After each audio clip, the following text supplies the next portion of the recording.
the show going. Welcome your next comic, Zack Sage.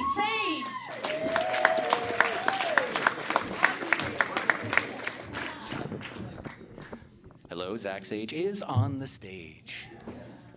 Give it up for our last comic, Linda. She does, in fact, do great prostate exams. How y'all doing tonight? Good? Good.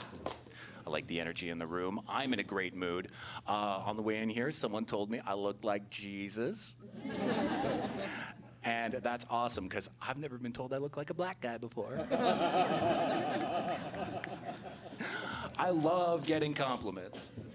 I don't get a lot of compliments, not because I'm bad looking or anything, but because, it's just not the way, society's set up, right? Women don't go out of their way to compliment dudes on their looks, but you know who does? Gay men. Gay men provide an extremely good service for straight men. Because if you're pretty, they're gonna tell you. And then they're gonna tell you again and again.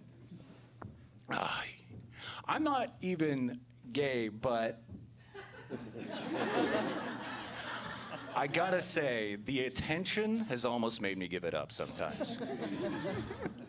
You're missing out if you don't have gay friends. I go shopping with gay dudes, and I don't buy a pair of pants unless they see my ass and make this noise.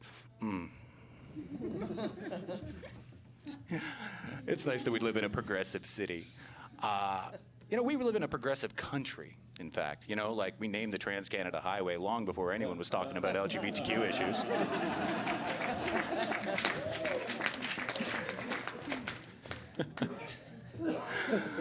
But the world has changed, even since I was born. Contexts have changed, meanings have changed. There's this joke that redneck dads like to tell when their wives are pregnant, right? I don't care if it's a boy or a girl, as long as it has a penis. And that's beautiful. That, what used to be a sexist joke is now actually quite inclusive. Let's go ahead and check this. Right. I'm glad that I live in a progressive city, because I'm not great at being a man. It never even occurred to me to hold a fish in a dating profile. No, it's to show that you can, provide, right? What are you providing, bro? I'm providing these nuts. I'm out of sync with the male zeitgeist, man. Now dudes are doing this thing where they're hating on girls with high body counts. And that's wrong. I mean, as a man who has in his life had, a couple of puss, it's just, the virgin experience just ain't it, man. We all need a few at-bats before hitting it is worth anyone else's time. But I'm probably overthinking it. I overthink a lot about life. Right now, I'm trying to figure out, what my passion is. What's my passion in life? I was talking to my life coach the other day. And he's like, yeah, man, this is what you do. The only thing you got to think about, what's the last thing you think about before going to bed? And the first thing you think about when you wake up. And I'm like, I don't want to play this game. And he's like, no, you have an answer, right? I'm like, yeah, it's just not the answer you're looking for. And he's like, bullshit! What's the last thing you think about before going to bed and the first thing you think about before waking up? Pornography. Hey, it helps me fall asleep.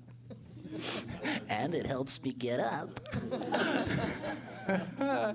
I'm the worst. And I'll tell you how. Any fantasy nerds in the audience? Good. I think about dwarves a lot. There's a bunch of dwarves. There's a lot of different kinds of dwarves. But there are three kinds of dwarves that I think everybody, fantasy nerd or not, will recognize. The first is the dwarf from our childhood. You know, it's like the cartoon, the nursery rhyme. You know, they're small, they have magical powers. You know, they make shoes and shit. The second kind of dwarf is the Lord of the Rings dwarf. You know, we've all seen Gimli. Nobody touches a dwarf. You know, they drink beer. They're tough. They always sound just like they're like a little bit constipated. That's dwarf number 2. Dwarf number 3 is the real-life dwarf whose only superpower is their disability pension. I know! Good people don't think of shit like that. Here's the best example of how bad a person I am. Last week, I bought a loaf of Ukrainian rye and a loaf of Russian rye. And I got through both of them, and I had one slice left of each. So I had to put them on the same sandwich. And it felt wrong, like a glutinous war crime, a delicious atrocity. Almost as good as that time as I had a brisket shawarma. Thank you.